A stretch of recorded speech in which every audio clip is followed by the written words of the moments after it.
মাঝে মাঝে আল্লাহ আমাদেরকে দুঃখ কষ্ট দিয়ে পরীক্ষা করতে চান, এগুলো আমাদের জন্য খারাপ নয়। এই দুঃখ কষ্ট বিপদ আমাদের কোমরকে সোজা করে, আমাদের পায়ের মাটিকে শক্ত করে, চিল্লায় বলেন ঠিক কিনা? প্রতিকূল পরিবেশে কিভাবে বাঁচতে হয় এই দুঃখ কষ্ট আমাদেরকে শিখায়। এজন্য মুমিন বান্দার বৈশিষ্ট্য হচ্ছে দুঃখ কষ্ট বেদনা জ্বালা এগুলোতে সে আপসেট হয় না, সে হাল ছেড়ে দেয় না, সে ভরসা রাখে একজনের উপর, চিল্লায় বলতে হবে তিনি কে? কারণ মুমিন জানে রাত্রি যত গভীর হয় অন্ধকার তমানিসা ভেদ করে সুবহে সাদিক হয়। মুমিন জানে গর্ভবতী নারীর পেটের ব্যথা যেই দিন বাড়তে থাকে ওই দিনই নতুন মেহমান আগমনের সময় ঘনাতে থাকে। মুমিন জানে তার জীবনে দুঃখ কষ্ট বিপদ যত বাড়তে থাকে সুখের দিন কাছে আসতে থাকে। এজন্য মুমিনের হারাবার কিছু নেই। ফা ইন্নামা আল উসরি ইউসরা, ইন্নামা আল উসরি ইউসরা। নবী হে, কষ্টের পরেই আছে আনন্দ, দুঃখের পরেই আছে সুখ। আপনি সমস্যায় পড়েছেন, ওই সমস্যার সমাধানও আছে না নাই? এই পৃথিবীতে এমন কোন সমস্যা আছে যেটা সমাধান নাই? কথা বলেন। সমস্যা তৈরি করেছে কে? আবার সমাধানও দিয়েছে কে? Allah doesn't create a lock without its key. আল্লাহ কখনো চাবি না বানাইয়া ওইটার তালা বানায় নাই। কথা কন। তালাও যেহেতু আছে ওই তালার চাবিও বানিয়েছে কে? মা আনজালাল্লাহু দাআন ইল্লা আনজালাল্লাহু লাহু শিফা।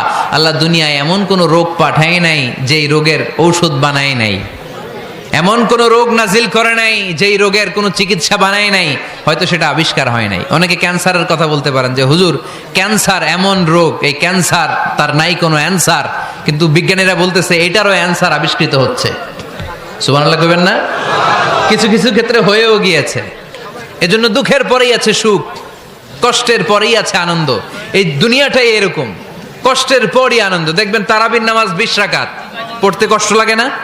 কোমরে ব্যথা, হাঁটুতে ব্যথা, কিন্তু 20টা রাকাত যখন শেষ করে মসজিদ থেকে বের হই একটা আনন্দ আছে না নাই? কষ্ট করে পরীক্ষার জন্য প্রিপারেশন নিলেন আপনি কয়েক মাস, কিন্তু ফলাফল যখন ভালো হয় তখন একটা আনন্দ আছে না নাই? সারাদিন রোজা রাখলেন রমজানে, কি কষ্ট, তৃষ্ণায় গলা ফেটে যায়, কিন্তু ইফতারির সময় যখন রুহাবজা শরবতটা খাই কেমন লাগে? একটা আনন্দ আছে না নাই? এজন্য আল্লাহ বললেন فإن مع العسر يسرا إن مع العسر يسرا। ও নবী, কষ্টের দিন মক্কায় অল্প কিছু দিন, মদিনাতে আনন্দের দিন অপেক্ষা করছে। আমাদের জীবনে যদি দুঃখ কষ্ট আসে আমরা ধৈর্য ধরবো, তাওয়াক্কুল করবো একজনের উপর, তিনি কে? কারণ আমরা বিশ্বাস করি কষ্টের দিন এটা চিরকালের জন্য নয়, সামনে আনন্দের দিন আমাদের জন্য সেট করে রেখেছে কে? তাহলে আমরা সূরাতুল ইনশিরাহ থেকে 3টা নিয়ামতের বর্ণনা শুনলাম, বিশ্বনবীকে কি সান্ত্বনা দেয়া হলো সেটা শুনলাম। এবার 2টা গাইডলাইন শুনে তাফসীর আমরা শেষ করব। শুনতেছেন? কষ্ট হচ্ছে তো উঠা বসা করতেছেন কেন? উঠলেন কারা কারা? শেষ করে দিব? দোয়া করে দেই। কি গাইডলাইন দিলেন শুনবেন? কে কে শুনবেন না হাত তোলেন।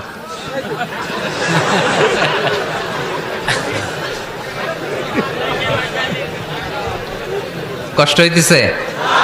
গরম লাগতেছে না? আমিও ঘামতেছি আপনাদের সাথে সাথে। অনেক গ্যাদারিং হয়ে গেছে। আসেন আল্লাহর নামে 3টা তাকবীর দেই, তারপর কোন 2টা গাইডলাইন তিনি বিশ্বনবীকে দিলেন ওই নির্দেশনা বাণীটুকু শুনে আজকে আমরা বিদায় নেব। আওয়াজ করে পড়তে হবে লিল্লাহে তাকবীর, লিল্লাহে তাকবীর, লিল্লাহে তাকবীর। গাইডলাইন নাম্বার 1, ফাইদা ফারাগতা ফানসাব। নবী আপনি যখন অবসর হন আপনি ইবাদতে মশগুল হন। ফানসাব ফিল ইবাদা, তাফসীর ইবনে কাসিরে এসেছে আপনি ইবাদতে মশগুল হন যখন আপনি অবসর পান। অবসর আল্লাহর দেয়া বড় নেয়ামত, এটা বিশ্বাস করেন? অবসর কিন্তু নেয়ামত। আমরা অনেকেই অবসর সময়কে কাজে লাগাই না, কিন্তু অবসর চলে যাওয়ার পরে যখন ব্যস্ত হয়ে পড়ি তখন বলি হায় রে অবসরটা যদি কাজে লাগাইতাম। পরীক্ষার পরে 3 মাস ছুটি ছিল, এই 3 মাস অবসরে যদি পড়তাম তাইলে তো আজকে ভার্সিটিতে চান্স পেয়ে যেতাম, ঠিক কি না? এজন্য বিশ্বনবীর আল্লাহ বললেন নবী فَإِذَا فَرَغْتَ فَانصَبْ وَإِلَى رَبِّكَ فَارْغَب। মাদানী জীবনে, মাক্কি জীবনে, দাওয়াতি কার্যক্রমের পরে, রাষ্ট্রীয় কার্যক্রমের পরে যখনই আপনি অবসর পাবেন তখনই আপনি ইবাদত করেন, তখনই বেশি বেশি আল্লাহর কাছে দোয়া করেন। দোয়াটা খুব শক্তিশালী, কিন্তু আমরা অনেকে জানি না কি করে দোয়া করতে হয়। সিনসিয়ার দোয়া ইজ লাইক এ মিসাইল। আপনারা প্রায় পত্রিকায় শুনবেন আমেরিকা অমুক দেশে মিসাইল হামলা করেছে, শুনছেন? মিসাইল হামলা এমন হামলা, কত সেন্টিমিটার বেগে যে কোন জায়গায় অ্যাটাক করবে, যেখানে মারার কথা ওখানে পড়বে। ঠিক দোয়াটা হচ্ছে মিসাইলের মতো। আপনি যদি দোয়ার মতো দোয়া করতে জানেন, ওই দোয়াটাও জায়গা মতো যে ভেদ করবে। চিল্লা এখন ঠিক কিনা? কিন্তু আমরা দোয়া করতে জানি না, কি করে দোয়া করতে হয় এটা জানি না। বিশ্বনবীকে আল্লাহ বললেন, নবী ফাইদা ফারাগতা ফানসাব, যখন আপনি অবসর হবেন তখন আপনি দোয়া করেন, আল্লাহর কাছে চান। বেশি বেশি চাইলে খুশি হয় কে? তার মানে প্রথম ঘোষণা হলো ফাইদা ফারাগতা ফানসাব। প্রথম নির্দেশনা হলো নবী, যখনই আপনি অবসর পাবেন ইবাদত করবেন এবং দোয়া করবেন, বেশি বেশি আল্লাহর কাছে চাইবেন। 2 নাম্বার দিক নির্দেশনা হলো ওয়াইলা রব্বিকা ফারগাব, সব সময় আপনি আপনার আল্লাহর দিকে মনোনিবেশ করবেন। বিপদে পড়লে ডাকবো কারে? আমাদের অসুস্থতাকে সুস্থতায় পরিণত করে দিতে পারে কে? চাকরির জন্য পাগল পারা, চাকরি নাই, চাকরির ব্যবস্থা করে দিতে পারে কে? বিদেশে যেতে মনে চায়, পাসপোর্ট দিয়ে রেখেছি, ভিসা নাই, ভিসা লাগাই দিতে পারে কে? কিন্তু আমরা দুঃখ, কষ্ট, বেদনা কিছু একটা হইলেই সবার আগে আল্লাহরে শেয়ার করার আগে ফেসবুকে শেয়ার মেরে দেই। আছে না নাই? আপনাদের ফেসবুক অ্যাকাউন্ট আছে নাকি? কার কার আছে দেখি?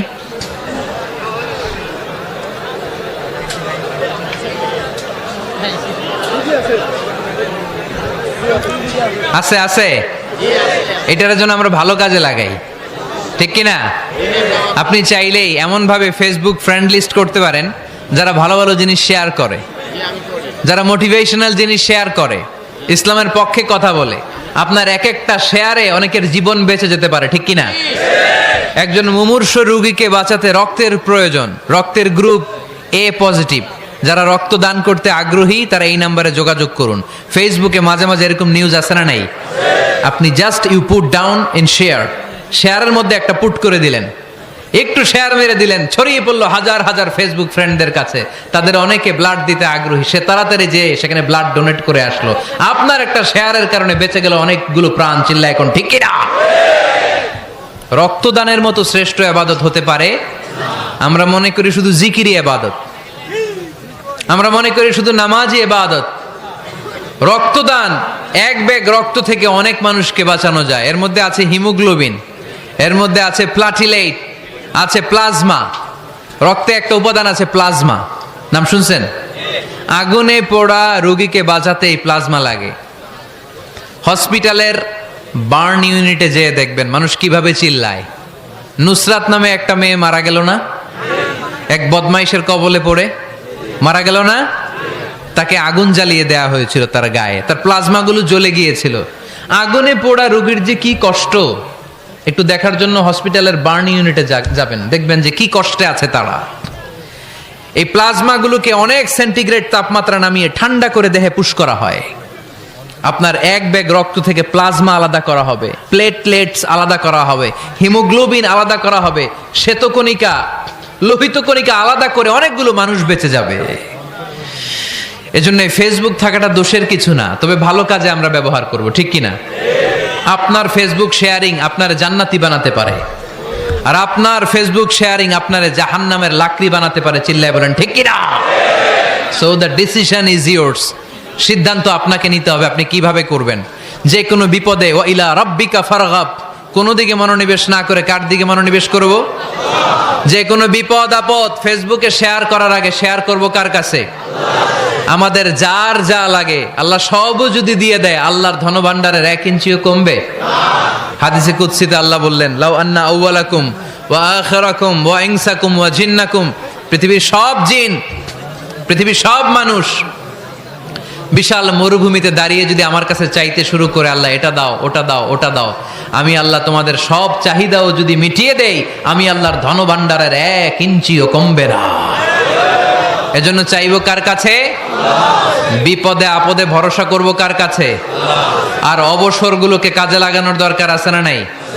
স্বাবলম্বী হওয়ার চেষ্টা করার দরকার আছে না নাই? ফাইন্না মাআল উসরি ইউসরা, ইন্না মাআল উসরি ইউসরা। নবী হে, কষ্টের পরেই আছে সুখ, দুঃখের পরেই আছে আনন্দ। সব সময় মানুষের সময় একরকম কাটে না। এজন্য আমরা তাওয়াক্কুল করতে চাই একজনের উপর, তিনি কে? যখন তোমার মন খারাপ হয় তুমি সূরা ইনশিরাহ তেলাওয়াত করো, কেননা সূরা ইনশিরাহর ভেতরে আল্লাহ এমন মোটিভেশনাল কথা রেখে দিয়েছেন, এমন ইন্সপায়ারেশন রেখে দিয়েছেন, আপনি পড়লেই আপনার হৃদয়টা শীতল হয়ে যাবে। এই সূরাটাকে আমরা 3 ভাগে ভাগ করব। এই সূরার প্রথম 4 আয়াতে আল্লাহ তাআলা বিশ্বনবীর প্রতি কি নেয়ামত দিয়েছেন সেটার বর্ণনা করেছেন। প্রথম 4 আয়াতে নেয়ামতের বর্ণনা, তারপরের 2 আয়াতে বিশ্বনবীকে দিয়েছেন সান্ত্বনা, আর শেষ 2 আয়াতে দিয়েছেন দিক নির্দেশনা। খেয়াল করে শুনেন, প্রথম 4 আয়াতে তিনি দিয়েছেন নেয়ামতের বর্ণনা, পরের 2 আয়াতে তিনি দিয়েছেন আমার প্রিয় নবীকে সান্ত্বনা, আর শেষ 2 আয়াতে তিনি বিশ্বনবীকে দিয়েছেন নির্দেশনা।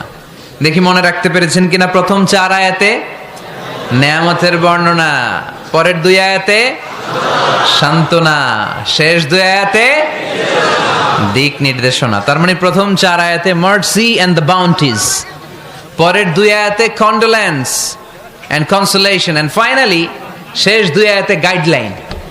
তো আসুন আমরা দেখি কি সান্ত্বনা দিল, কি নিয়ামতের বর্ণনা দিল। আল্লাহ বললেন, আলাম নাশরাহ লাকা সাদরাক। নবী হে, আমি কি আপনার হৃদয়কে উন্মোচিত করে দেইনি? আমি কি আপনার বক্ষদেশকে প্রশস্ত করার মাধ্যমে সত্যকে আপনার সামনে তুলে ধরিনি? বিল ঈমান ও বিনূরিল কোরআন, কোরআনের নূর দিয়ে আর ঈমান দিয়ে আপনার হৃদয়টারে প্রশস্ত করে দিয়েছে কে? ফামাই ইউরিদিল্লাহু আন ইয়াহদিয়াহু ইয়াশরাহ সাদরাহু লিল ইসলাম। যাকে আল্লাহ হেদায়েত দিতে চায়, যাকে আল্লাহ হেদায়েতের পথের পথিক বানাতে চায়, তার জন্য, ইসলামের জন্য তার হৃদয়টাকে আল্লাহ খুলে দেন। বিশ্বনবীর হৃদয়টাও এরকম খুলে গেল। বিশ্বনবী টের পেলেন ইসলাম ছাড়া মানবতার মুক্তির আর কোনো সম্ভাবনা নেই। ইসলাম মানুষের মুক্তি নিশ্চিত করতে পারে। ইসলাম দিয়ে এই ঘুণে ধরা সমাজকে ঠিক করা যাবে। ইসলামকে যদি প্র্যাকটিস করা না যায়, তাহলে এই মজুদদারির যে সমস্যা বাংলাদেশে চলছে, এটাকে বন্ধ করা যাবে না। ইসলাম থেকে প্রেসক্রিপশন না নিলে চাঁদাবাজি বন্ধ হবে না, টেন্ডারবাজি বন্ধ হবে না, শুধু দুদকের অফিস থেকে বসে বসে দুর্নীতি দমন করা যাবে না। এজন্য ইসলাম থেকে প্রেসক্রিপশন নিতে হবে। আল্লাহ তাআলা বললেন, আলাম নাশরাহ লাকা সাদরাক। নবী হে, ইসলামের জন্য আপনার হৃদয়টাকে কি আমি খুলে দেইনি? সত্য কি আপনার সামনে আমি তুলে ধরিনি? আপনাকে আমি আলাম নাজআলকা আহলাল হিম্মা, আপনার কি হিম্মতওয়ালা আমি বানাইনি? ইসলাম যখন আপনার হৃদয়ে ক্লিয়ার, আপনি বিশাল শক্তির সামনে দাঁড়িয়ে হাজার মানুষের সামনে ইসলামের পক্ষে কথা বলবেন, আপনি কাউরে ভয় পাবেন না। চিল্লায় বলেন ঠিক কিনা? এজন্য আল্লাহ বললেন, আলাম নাশরাহ লাকা সাদরাকা ওয়া ওয়াদা'না আনকা বিজরাকাল্লাযী আনকাদা যাহরাক ওয়া রাফা'না লাকা যিকরাক। সুবহানাল্লাহ পড়েন। নবী, আপনার হৃদয়টাকে আমি ইসলামের জন্য প্রশস্ত করে দিয়েছি। আপনি একেবারে সুনিশ্চিতভাবে বুঝতে পেরেছেন, জানতে পেরেছেন যে মানব সমস্যার সমাধান আছে শুধু ইসলামের ভেতরে। কিসের ভেতরে? এজন্য আমাদেরকে ইসলাম মানতে হবে। কি মানতে হবে? ইসলাম মানবো কতক্ষণ দেহে প্রাণ থাকে? ইসলাম মানবো কোনখানে? সবখানে। উত্তর দেন, ইসলাম মানবো কতক্ষণ দেহে প্রাণ থাকে? ইসলাম মানবো কোনখানে? রাজি আছেন নাকি ভাগাভাগি করবেন? কিছু ইসলাম, কিছু মন মতো। মসজিদ, মাহফিল, মাদ্রাসা ইসলাম, আর গোটা দুনিয়াটা মন মতো। এরকম ভাগাভাগি করা যাবে না। খবরদার। ইসলাম মানবতার মুক্তির সোপান। বিশ্বনবী এটা নিশ্চিত হলেন। বিশ্বনবীর হৃদয়টারে উজালা করে দিল কে? আলাম নাশরাহ লাকা সাদরাক। হে নবী, আপনার হৃদয় কি আমি খুলে দেইনি? হৃদয় খুলে দেয়া মানে হৃদয়ের মধ্যে হিম্মত তৈরি করে দেয়া। সাইয়েদনা মূসা আলাইহিস সালাম এই দোয়াটা আল্লাহর কাছে করেছিলেন, রব্বি ইশরাহলি সাদরি ওয়া ইয়াসসিরলি আমরি। আল্লাহ, আমার কাজ সহজ করেন, আমার হৃদয়টারে আপনি খুলে দেন। সাইয়েদনা মূসা আলাইহিস সালাম আল্লাহর কাছে চেয়েছেন আল্লাহ যেন হৃদয় খুলে দেয়, কিন্তু আমার নবী চাওয়ার আগেই আমার নবীর হৃদয়টারে খুলে দিয়েছে কে? আল্লাহ। আবার অনেক মুফাসসিরিনে ইকরাম বলেছেন এখানে শারহে সাদর দ্বারা শাক্কু সাদর উদ্দেশ্য, মানে সিনা চাক। আমার নবীর জীবনে পুরো জিন্দেগিতে 3 বার সিনা চাক হয়েছিল। কয়বার? 3 বার। সিনা চাক মানে বক্ষ বিদীর্ণ করা, ইংরেজিতে বলে ওপেন হার্ট সার্জারি। কি বলে? আপনাদের এই এলাকায় কারো হয় নাই? শুনছেন না এটা? ওপেন হার্ট সার্জারি, গলা থেকে নাভি পর্যন্ত একেবারে কেটে ফেলে। বিশ্বনবীকে এবার 3 বার এভাবে ওপেন হার্ট সার্জারি করা হয়েছে। একবার যখন বিষ্ণু ঈসা ইসলাম বনু সাদ গোত্রে ছিল তখন, দ্বিতীয়বার যখন কোরআন নাজিল হবে তার আগ দিয়ে তখন, 3 নম্বরে বিষ্ণু ঈসা ইসলামকে যখন ঊর্ধ্ব জগতের অনেক দামি দামি জিনিস দেখানো হবে ওই মেরাজ রজনীর সময়টাতে, তখন কোন সুবহানাল্লাহ। বিষ্ণু বললেন, আমি উম্মে হানির ঘরে শুয়েছিলাম, আমাকে ছাদ 2 ভাগ করে ছাদের উপর দিয়ে নিয়ে হাতিমে কাবাতে শুইয়ে দেয়া হলো, গলা থেকে নাভি পর্যন্ত ছিঁড়ে ফেলা হলো, আমার হৃদয়টাকে বের করে জমজমের পানি দিয়ে ক্লিন করা হলো, আমার হৃদয়ে জ্ঞান, আমার হৃদয়ে ঈমান আর প্রজ্ঞা দিয়ে পরিপূর্ণ করা হলো। অনেক মুফাসসিরিন একরাম বলেছেন, আলাম নাশরাহ লাকা সাদরাক মানে হচ্ছে, হে নবী আমি কি আপনার বক্ষ বিদীর্ণ করি নাই? কেউ কেউ বলেছেন এটা দ্বারা উদ্দেশ্য হচ্ছে বিশ্বনবীর বক্ষ বিদীর্ণ করার মধ্য দিয়ে বিশ্বনবীকে আল্লাহ তাআলা ব্রড মাইন্ডেড বানিয়েছেন। সুবহানাল্লাহ পড়েন। বিশ্বনবী কি ন্যারো মাইন্ডেড ছিলেন? কি ছিলেন? জোরে বলেন, আরো জোরে। ব্রড মাইন্ডেড, উদার, আকাশের মতো বিশাল, সাগরের মতো বিশাল, পাহাড়ের মতো সুউচ্চ ছিল বিশ্বনবীর হৃদয়, ঠিক কিনা? শুধু মুমিনদের জন্যই বিশ্বনবীর হৃদয়ে মায়া ছিল না, কাফেরদের জন্য মায়া ছিল। সুবহানাল্লাহ পড়েন। রাহমাতাল লিল আলামিন, আমার নবী কি ছিল?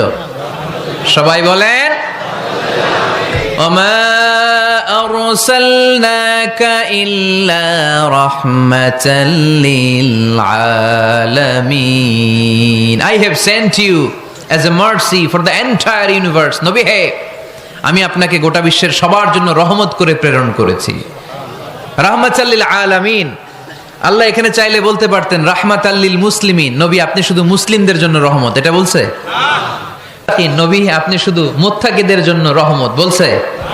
চাইলে বলতে পারতেন নবী আপনি শুধু রাহমাতাল লিল মুসল্লিন, যারা মসজিদে যায় মুসল্লি নামাজ পড়ে তাদের জন্য রহমত, বলেছে? কি বলছে? রাহমাতাল লিল আলামিন, I have sent you as a mercy for the entire universe, গোটা বিশ্বের জন্য আপনি রহমত। সুবহানাল্লাহ পড়েন। সবার জন্য রহমত, সবার জন্য হৃদয় দিল দরিয়া।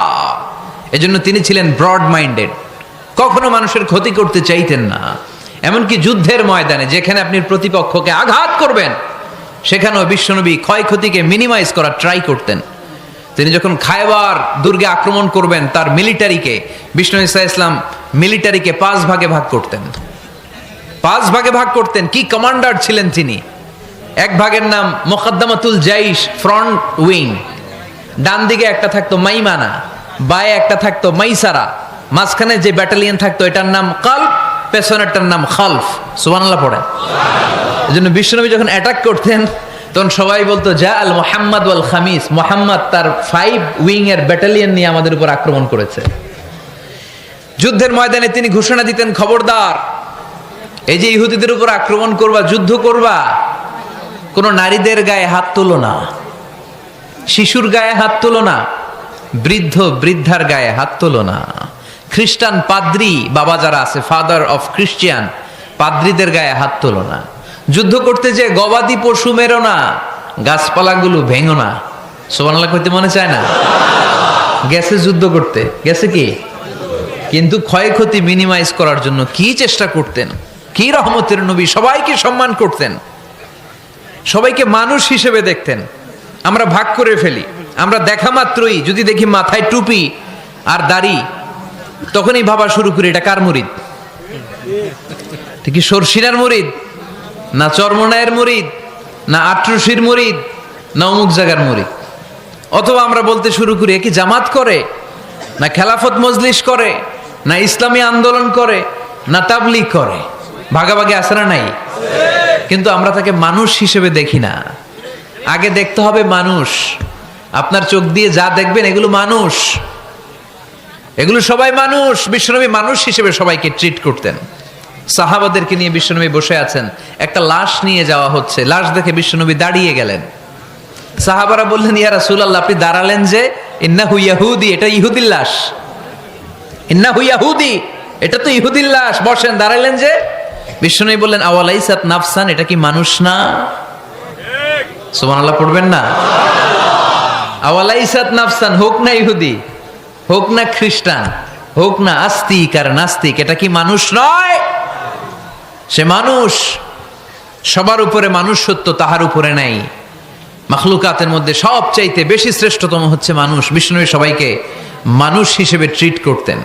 এজন্য বিশ্বনবী হচ্ছেন সবচেয়ে বেশি ব্রড মাইন্ডেড, মানে খোলা মনের, বড় মনের, দিল দরিয়া, ন্যারো মাইন্ডেড ছিলেন না। আমরা ন্যারো মাইন্ডেড, আমরা অল্পতে ঝগড়া বাঁধিয়ে দেই, আমরা অল্পতে অন্যকে গালমন্দ করি, আমরা অল্পতে ভাগাভাগি করি। ভাগাভাগি করবেন না, সহজ করে ইসলামকে উপস্থাপন করুন। আর দিন ও ইউসরুন লা উসরা ফি। আমার প্রিয় ফরিদপুরের ভাইয়েরা, দিন সহজ, এটার মধ্যে কাঠিন্যতা নাই। আমরা এটারে কঠিন বানাইছি। আমি প্রায় বিভিন্ন মাহফিলে বলি যে আল্লাহ ছাড় দেয় কিন্তু মাওলানা ছাড় দেয় না। আছে না নাই? আল্লাহ ঠিকই ছেড়ে দিয়েছে, মৌলবী ছাড় দেয় না। বিষ্ণুনবী সাহাবাদেরকে নিয়ে বসা, এক বেদুইন এসে মসজিদের ভিতরে উট ঢুকায় দিছে, মসজিদে নববীতে, আর মসজিদের মাঝখানে বসে পেশাব করা শুরু করে দিছে। আপনাদের এখানে ফরিদপুরের সবচেয়ে বড় মসজিদ কোনটা? কি নাম?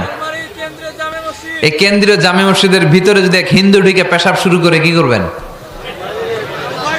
হ্যাঁ, ওই কয় কোবায়ালামু। তো আবেগে ওরে পিটানো শুরু করবে সবাই।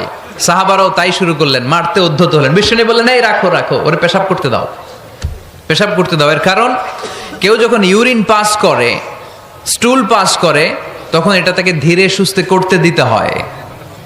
এজন্য টয়লেটে কেউ ঢুকলে জোরে বাড়ি দিবেন না, চাইলে খবর আছে, কাশি দিবেন, যে একটু কাশি দিবেন এরকম। হ্যাঁ, তো এরকম কাশি দিবেন, অথবা পায়চারি করবেন। যদি পায়চারি করেন তাহলে সে বুঝবে সামওয়ান ইজ ওয়েটিং আউটসাইড, সামনে একজন ওয়েটিং করতেছে বাইরে, আমাকে বেরোতে হবে। কিন্তু আপনি যদি ওরা ডাক দেন কুদ্দুস রে, কুদ্দুস কইবা আমি নাই, কারণ এটা ভয়ঙ্কর একটা বিষয়। আপনি যখন ইউরিন পাস করছেন খুব স্মুথলি করতে হয়, তখন ডাক দিলে পেশাব আটকায় গেলে আপনার ভয়ঙ্কর রোগ হতে পারে। কি ফিলোসোফার ছিলেন, কি বড় ডাক্তার ছিলেন বিশ্বনবী মুহাম্মদ সাল্লাল্লাহু আলাইহি ওয়াসাল্লাম। বিশ্বনবী বললেন ওরে ডেকো না, কাজ সারতে দাও। ইচ্ছা মতো বেটা পেশাব করার পরে বিশ্বনবী গেলেন, যে বললেন তুমি যে পেশাব করেছো তুমি কি জানো এই জায়গাটা কি? বেদুইন বলে না, আমি তো জানি না এই জায়গাটা কি। বিশ্বনবী বললেন এটা আমাদের ইবাদতগাহ, এটা আমাদের কি? ইবাদতগাহ। এখানে ঢুকে আমরা আমাদের রবরে ডাকি, আল্লাহরে ডাকি, আমরা নামাজ পড়ি, জিকির করি, তাসবিহ পড়ি, এটা আমাদের ইবাদতগাহ। কাজটা করা তোমার মোটেও ঠিক হয়নি। লোকটা অবাক হয়ে গেল, ঘটনা কি? তাদের ইবাদতগাতে আমি পেশাব করেছি আর আমাকে জামাই আদর, আর আমাকে এত সুন্দর করে বলে যে এটা ইবাদতগাহ। আমাদের ইবাদতগাহের ভিতরে যদি কেউ এরকম করতো, ওরে তো একেবারে সাইজ করে ফেলতাম। সে অবাক হয়ে গেল, সে জিজ্ঞেস করলো হু আর ইউ, কে আপনি? বিষ্ণুনবী বললেন আনা মুহাম্মদ সাল্লাল্লাহু আলাইহি ওয়াসাল্লাম, আমি শান্তির ধর্ম ইসলামের প্রেরণার বাণীবাহক। আমি লা ইলাহা ইল্লাল্লাহ মুহাম্মাদুর রাসূলুল্লাহ এই বাণী দিয়ে গোটা বিশ্বে বিপ্লব তৈরি করতে এসেছি। বেদুইন বলল আমাকেও আপনার বিপ্লবে শরীক করে নেন।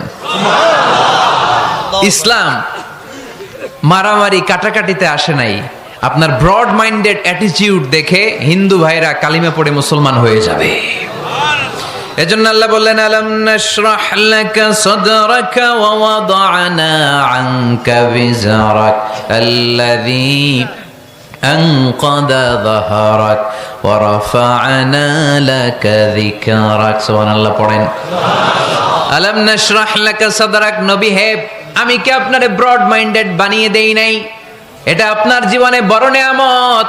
আপনি সংকীর্ণ মনা না, আপনি ছোট মনের মানুষ নয়, আপনি বিশাল হৃদয়ের মানুষ। ইসলামের জন্য আপনার হৃদয়টারে আমি নবী খুলে দিয়েছি। এ হলো বিশ্বনবীর উপর প্রথম নেয়ামত।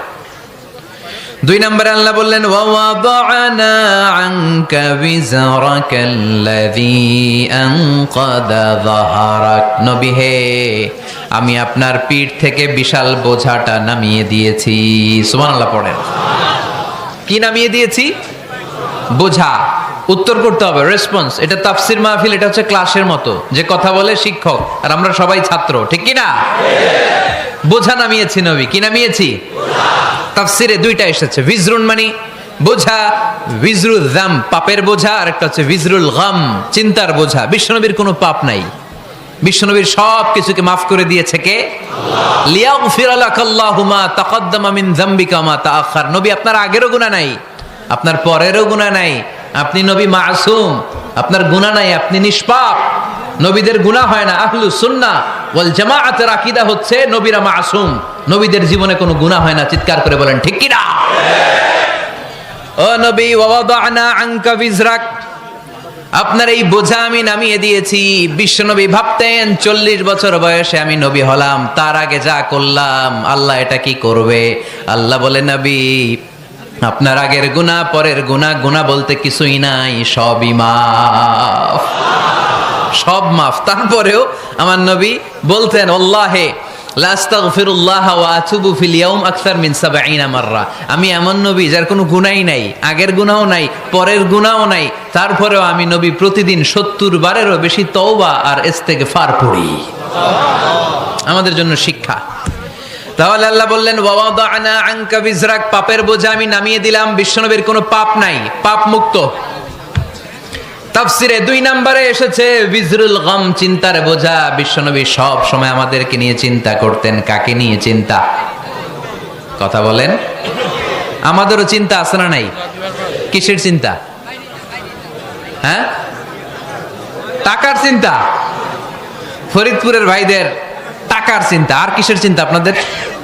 হ্যাঁ, উম্মতের চিন্তা। মাশাআল্লাহ, এই ভাই উম্মতকে নিয়ে ভাবে। আপনাদের আর কার কি নিয়ে চিন্তা বলেন?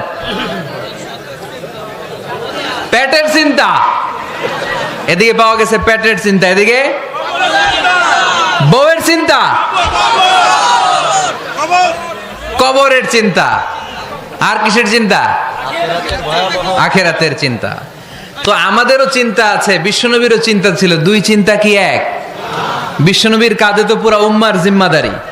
কিয়ামত পর্যন্ত যারা পৃথিবীতে আসবে সবার জন্য বিশ্বনবী কাঁদতেন। এই আওয়াজ করে কে? এদিকে কি হয়েছে? ওরে বসায় দেন। বিশ্বনবীর গোটা উম্মাহ নিয়ে চিন্তা। সব নবীকে আল্লাহ তাআলা একটা করে দোয়া দিয়েছিলেন আর বলেছিলেন, নবী একটা স্পেশাল দোয়া করার সুযোগ তোমাদেরকে দিলাম, ওই দোয়া করলেই কবুল হয়ে যাবে। কিন্তু সুযোগ পাবা জীবনে কয়বার? সবাই বলেন কয়বার? সব নবী কয়টা করে পাইছে? সব নবী তাদের দোয়াগুলো দুনিয়াতেই করে ফেলেছে। বিশ্বনবী বলেন, লিকুল্লি নবিয়্যিন দাওয়া মুস্তাজাবা। এই দুনিয়াতে সব নবীদের একটা করে মুস্তাজাবুদ দাওয়া আছে। আল্লাহ বলেছে, ও নবী একটা করে স্পেশাল দোয়া করার সুযোগ পাবা, দোয়াটা করা মাত্রই কবুল করে নেব। বিশ্বনবী বললেন, এই পৃথিবীর বুকে যত নবী রাসূল দুনিয়ায় এসেছে সব নবীরা তাদের স্পেশাল দোয়া দুনিয়ায় করে ফেলেছে, ইল্লা আনা, কিন্তু আমি করি নাই। বিশ্বনবী বললেন, ওয়া ইন্নী আখতাবিউ দাওয়াতি শাফাআতান লিউম্মতি ইয়াউমাল কিয়ামাহ। আমি আমার স্পেশাল দোয়াটা করি নাই। আমার স্পেশাল দোয়াটা আমি আমার গুনাহগার উম্মতকে বাঁচানোর জন্য কিয়ামত পর্যন্ত রেখে দিয়েছি। আমরা যেদিন বিপদে পড়ে যাব, যেদিন আমার আব্বা আমারে চিনবে না, আমি আমার আব্বারে চিনব না, নেতা তার কর্মীরে চিনবে না, কর্মী নেতারে চিনবে না, ঠিক কি না? পীর সাহেব মুরিদরে চিনবে না, মুরিদ পীর সাহেবরে চিনবে না, স্বামী তার স্ত্রীরে চিনবে না, স্ত্রী তার স্বামীরে চিনবে না। নবী থেকে শুরু করে, অলি থেকে শুরু করে, শহীদ থেকে শুরু করে সবার মুখে একটাই জিকির, ইয়া নাফসি ইয়া নাফসি ইয়া নাফসি। আকাশের সূর্যটা যেদিন মাথার কাছে চলে আসবে, জমিনটা তামার জমিন হয়ে যাবে। সূর্যের তাপে মাথার মগজগুলো ভাতের মাড়ের মতো গলে গলে নাকের ছিদ্র, কানের ছিদ্র দিয়ে টপ টপ করে বেয়ে বেয়ে নিচে পড়বে। ওই কঠিন দিনে কেউ কাউরে চিনবে না। বিষ্ণু বললেন, ওই দোয়াটা আমি দুনিয়ায় করি নাই। আমি বদরের যুদ্ধে মার খেয়েছি, উহুদের যুদ্ধে দাঁত ভেঙেছি, আমি না খেয়ে পেটে পাথর বেঁধেছি। আমি যদি ওই দিন দোয়া করতাম, আল্লাহ দোয়া কবুল করে নিত, জান্নাতি খাবার দিয়ে দিত, আমার মায়ের খাওয়া লাগতো না, তায়েফে আমার রক্ত ঝরতো না, দোয়া করলেই কবুল। কিন্তু ওই দোয়াটা আমি দুনিয়ায় করি নাই। ওই দোয়াটা আমার জন্য, আপনার জন্য, আমাদের জন্য বিশ্বনবী জমা রেখে দিয়েছে। এজন্য বিশ্বনবীর চিন্তা আর আমাদের চিন্তা এক চিন্তা না, বিশ্বনবীর পুরা উম্মতের চিন্তা। কিয়ামত পর্যন্ত যত মানুষ আসবে সবাই আমার উম্মত, না জানি তাদের নসিবে কি হয়ে যায়। এই চিন্তার বোঝা বিশ্বনবীকে কাবু করে ফেলেছিল। আল্লাহ বললেন, নবী নো টেনশন, কোনো টেনশন নাই, আপনার এই চিন্তার বোঝাকে আপনার পিঠ থেকে আমি আল্লাহ নিজ দায়িত্বে সরিয়ে নিলাম। এজন্য আল্লাহ বললেন, আলাম নাশরাহ লাকা সাদরাকা ওয়া ওয়াদা'না আনকা বিজরাক আল্লাযী আনকাদা যাহরাক। যেই চিন্তার বোঝা আপনাকে কষ্ট দেয়, যেই চিন্তার বোঝা আপনারে পেরেশান করে তোলে, আপনার পিঠ থেকে ওই চিন্তার বোঝা নবী আমি সরিয়ে নিলাম। কি দিয়ে সরিয়ে নিল? কোরআনের আলো দিয়ে। আওয়াজ করে বলতে হবে, কি দিয়ে? বিশ্বনবী মক্কায় দেখতেন মূর্তির পূজা হয়, আল্লাহর ঘরের ভিতরে 360টা মূর্তির পূজা। বিশ্বনবী দেখতে পেলেন দুর্বলের উপরে সবলের অত্যাচার। বিশ্বনবী দেখতে পেলেন নারীদেরকে অত্যাচার করা হয়। কন্যা সন্তান হলে বাবা তার মেয়েটাকে নিয়ে জঙ্গলের ভেতরে ঢুকে কিংবা মরুভূমির ভেতরে যে জীবিত দাফন করে দেয়। ওয়াইদাল মাউউদাতু সুইলাত ওয়াদুল বানাত। বিশ্বনবী এগুলো দেখতেন চারপাশে। দেখে এই পথহারা জাতিকে কিভাবে উদ্ধার করবেন, কি দিয়ে উদ্ধার করা যায়, এই টেনশনে বিশ্বনবীর পিঠ বাঁকা হয়ে গিয়েছিল। উপমা, বাঁকা হয়ে গিয়েছিল। বিশ্বনবী সব সময় পেরেশান থাকতেন। আল্লাহ বললেন, নবী টেনশনের দরকার নাই, হেরা গুহায় এমন একটা নূরের আলো দিয়ে আমি আপনারে আলোকিত করব, যার মাধ্যমে সব পেরেশানি দূর হয়ে যাবে। আলাম নাশরাহ লাকা সাদরাকা ওয়া ওয়াদা'না আনকা বিজরাক আল্লাযী আনকাদা যাহরাক। আপনাকে পেরেশান বানিয়ে দেয় এরকম সব চিন্তার বোঝা আমি আল্লাহ সরিয়ে নিলাম। সুবহানাল্লাহ। দুইটা নেয়ামত শুনলাম, এবার 3 নম্বর নেয়ামত আল্লাহ বললেন, ওয়া রাফা'না লাকা যিকরাক। এটা মুখস্থ করতে হবে আজকে, আমার সাথে সাথে পড়েন, ওয়া রাফা'না লাকা যিকরাক। সবাই বলেন নাই, পড়েন, ওয়া রাফা'না লাকা যিকরাক ওয়া রাফা'না লাকা যিকরাক। নবী হে, আপনার সম্মানকে আমি আকাশচুম্বী করেছি। I have dignified your status high and high, the highest peak. আপনার মর্যাদা উঠাতে উঠাতে আকাশ বাতাস ছাপিয়ে সাতাকাশ কাঁপিয়ে আরশের উপরে নিয়ে গিয়েছি। আপনার মর্যাদা আমার পরপরই, স্রষ্টার পরে পুরো সৃষ্টিকুলের উপরে বিশ্বনবীর মর্যাদা আছে না নাই? এজন্য আল্লাহ বললেন, ওয়া রাফা'না লাকা যিকরাক। ও নবী, আপনার মর্যাদা সম্মান আমি আকাশচুম্বী করেছি। আপনার সুনাম, সুখ্যাতি, মান, মর্যাদা আমি গোটা বিশ্বে ছড়াইয়া দেব। এ আয়াত যখন নাজিল হলো, কাফেররা হাসতে শুরু করলো। কাফেররা বলে, মোহাম্মদ বেটা বলে কি, ও জানে বাঁচবি কিনা ওইটাই তো সন্দেহ। আমরা যেই ষড়যন্ত্র পাকাচ্ছি, ও জানে বাঁচবি কিনা সে এটাই সন্দেহ। তার নাম গোটা বিশ্বে ছড়াবে কি করে আমরা দেখে নেব। আল্লাহ বলেন, তোরা আমার নবীর সুনাম সুখ্যাতি ছড়ানোর ব্যাপারে বাধা তৈরি করবি, তোরা আমার নবীর ব্যাপারে অপপ্রচার চালাবি, তোদের অপপ্রচারকেই আমি আমার নবীর প্রচার মাধ্যম বানিয়ে দেব। তোরা করবি অপপ্রচার।